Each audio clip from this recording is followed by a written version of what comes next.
Hi, my name's Andy from Cobra Garden Machinery, and today I'd like to talk to you about the RM46SPCE, which is an 18-inch self-propelled rear roller with the function of key start.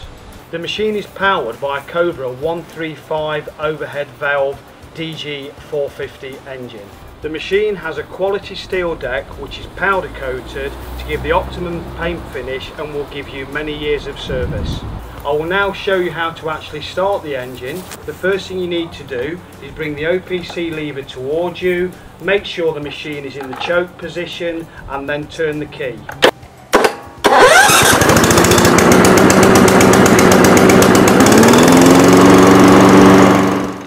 The RM46SPCE has a full width roller which enables you to cut right to the edge of the lawn and also gives you the traditional British stripe on your lawn.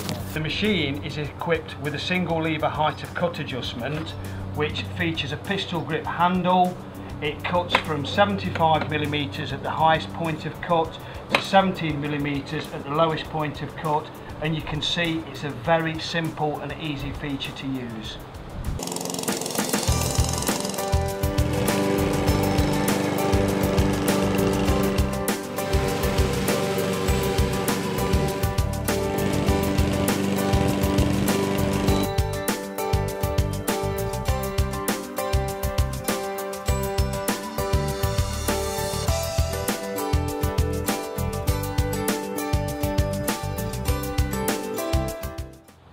I'd now just like to summarise. The RM46SPCE is an 18-inch rear roller machine, self-propelled with electric start. The person buying this machine is the person that's looking for a nice striped finish on the lawn.